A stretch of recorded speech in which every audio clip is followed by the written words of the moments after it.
This one, I think, is mamish gushing with Simchas Torah. I'll tell you why. I was, you know the K'tzois, Reish Mem Aleph? You know the K'tzois, famous K'tzois, Reish Mem Aleph? You know the K'tzois, you know the K'tzois. the Esrik Shel Shutfin, famous K'tzois. He says a lashon. He says a chiddush. He's arguing on Rishonim. You know, K'tzois. And he was scared to do it. And then he says, "Vayalo is libi, al shematasi li rov bazeh." He found the pirush. I asked my Rebbe, who is this? You know, Rabbi Victor Cohen Tzedek. You know, the Katz. He said it was one of the Rishonim. I don't know, Chveis. But Vayalo is libi. He said a chiddush, and he found somebody said it. So I'm not arguing on any Rishonim, trust me. But I said a chiddush. It's not present on the Rosh. No, the Rosh argues. He wants to argue on the Rosh. Okay. That famous. He wants to argue on the Rosh. But either way, you know, he had a Yalez Levi. So I said a chiddush, a daher. It was actually while I was writing a letter to my Rebbe once. I was writing a letter to my Rebbe. I was giving him, you know, my 2 cents, whatever it was worth. I wrote a letter from America to Eretz Yisrael. It was a real letter. Like when I came back to Eretz Yisrael, and I went to go visit him, he called his Rebbitzin. He's like, "This is the guy. He wrote the letter. He was like all excited about the letter. But the chiddush is like this. It says Vayishma Yisroi, Vayishma, and then if you took him later, Vayovoi, and he came. He came. And everybody makes a big deal out of this, and it was a grois zach, and you know, we have to learn how to listen. We have to learn how to daher like Yisroi. And I want to ask you, you know, a question that maybe most people wouldn't ask. So what? Yisroi heard. Yisroi came. Yefem Mod. Yisroi was a guy that wanted to be Megayer. He saw Nisim. He saw Klal Yisrael left Mitzrayim. He wanted to be part of it. So he got up and he did something. Why do I have to learn anything from Yisroi? I'm a Jew. We're Shem Torah mitzvahs. I have to learn how to listen like Yisroi. What do I gain? He gained, you know, Maimon Har Sinai. He gained Yiddishkeit. I have to learn how to listen. What's in it for me, Kaviyachal? Huh? You know, it's putting you to sleep, this question. Huh? So what? Right? Why should I listen? Okay. So now,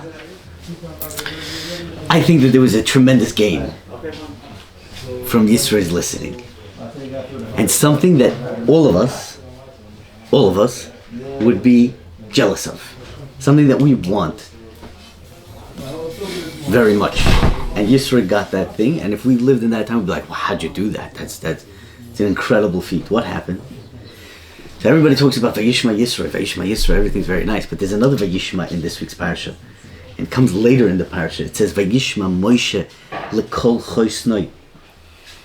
Now, I don't think the reason why Moshe Rabbeinu listened to Yisro was simply because of Kibbud Av V'Em. Okay? Moshe Rabbeinu listened to Yisro. And I think the Torah is telling us, Moshe Rabbeinu is teaching us, it's kedai to listen to someone who knows how to listen.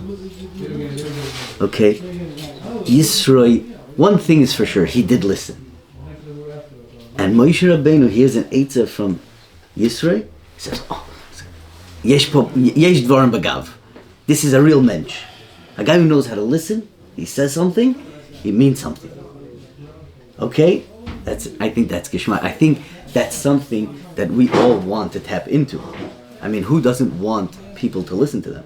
I'm saying, forget about, you know, speaking as you want your kids to listen to you, you want your chaverim to listen to you. Everybody wants this. This is something big. And we learned that from Yisro. Yisro was a listener, and you listen to someone who knows how to listen. This is munach. Beautiful. In a Sfas Emes. The Sfas Emes says it and it brings a medrash.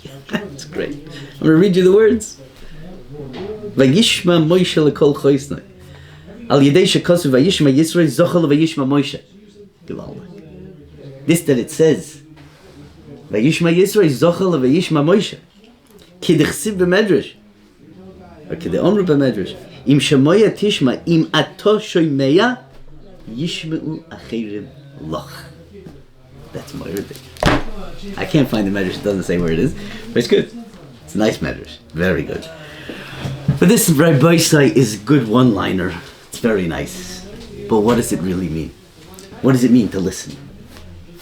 What does it mean to listen? So I want to share with you a Moiridik Maisa. It's brought down in Reb Leuchter's Sefer on Or Yisrael. It's a Maisa of him. Okay?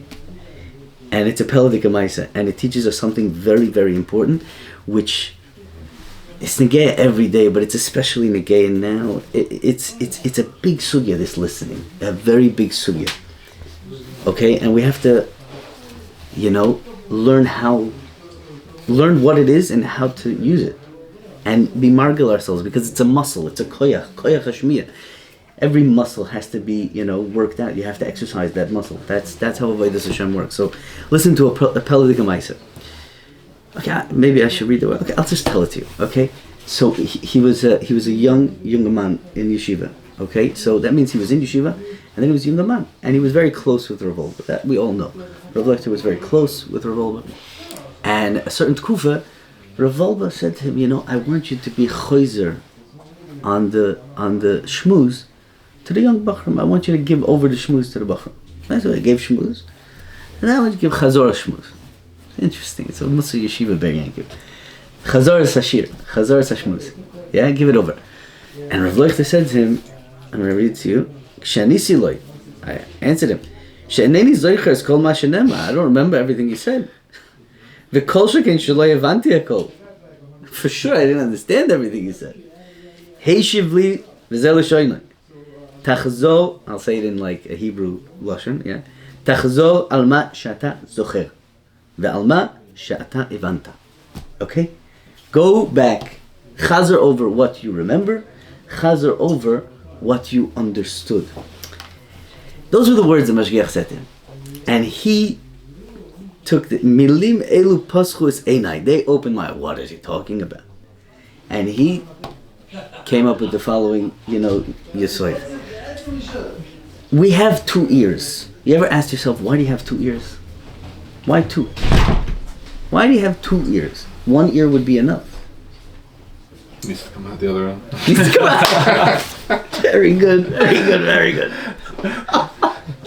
You should know that's a Rabbi Yisrael also. The first michtav, Rabbi Yisrael writes that. He says that term of in 1 ear, out the other, it's I think Rabbi Yisrael, that comes from Rabbi Yisrael, by the way. I think it's the first line of the first michtav. I'll find it for you. But either way, yeah, very good. 2 ears. Why 2 ears? So says the Rebbe. He says like this: you have 2 ears because 1 ear, and this is where we have to work on this. 1 ear has to hear what was said. What happened? You have to listen attentively. What was actually said? What was the message? What was in front of us? Same thing with an eye also. 2 eyes, right? We spoke weeks ago about the 3rd eye. What about the 2nd eye? What do you need the 2nd eye for? You just have 2 eyes. Finish getting. What do you need 2 eyes for? So the same you say. You need 1 ear to hear what was said, and you really have to understand what was said, because it's not just, there's a lot of digital noise. There's a lot of noise. You have to hear what was said. What was Ba'atzim said? That's Eitzach. That's the first ear. Okay? And the 2nd ear is, what is it now telling me? What is it to me? This is how the Shmiya works. There's what was said, and then how is it translated to me? Where do I fit in this picture? This is what Shmi is all about. When you think like this, when you address people like this, or even Hashem, when Hashem speaks to the world, and Hashem does speak to the world, listen, it's crazy. Everything that's happening. It's 2 weeks already, it's not 1 week, but 2 weeks. I used to live in Neve Yaakov. It was a big scare. What happened in Neve Yaakov? Okay, I don't know how 7 people died on Shabbos. This is a loud noise, big noise.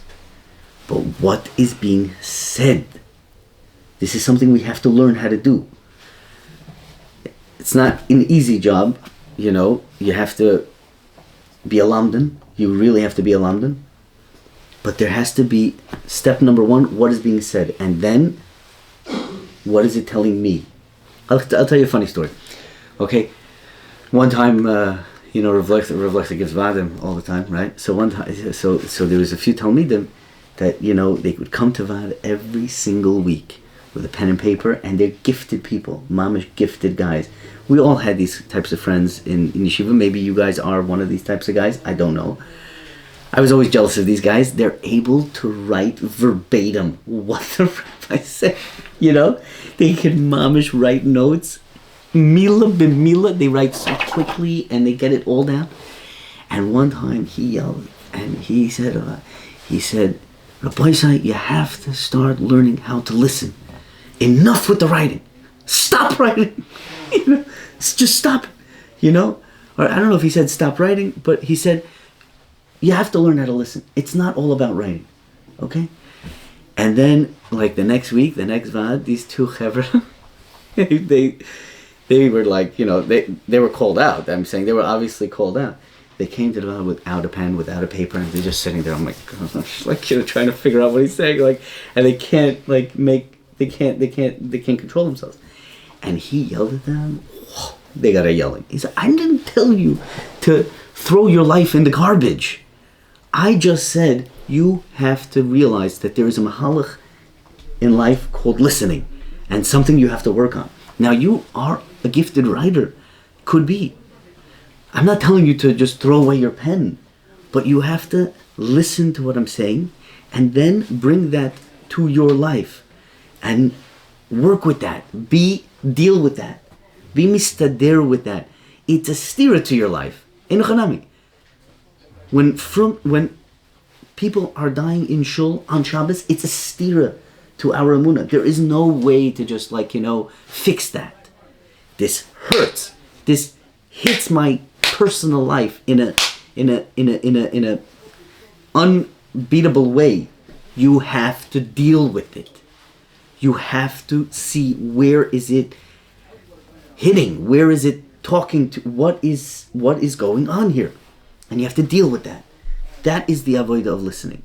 And when you do that, even with people, when a person tells you something and you take it to heart, you take it to home, you made that person feel like $1 million. There's no other way to explain it. When you tell me something and it actually changes my life, you give me an eitzah in business, you help me understand something in learning, and now I can really put together a sugya. You affected my personal life. So then there's a relationship going on over there. There's a shmiyah, there's a connection. There is a connection. Okay, that's how it works. There's 2 things. There's what's being heard, and then how is it affecting my personal life. Okay, I think that's enough for today. But it's what to work on. It really is what to work on. Okay. Why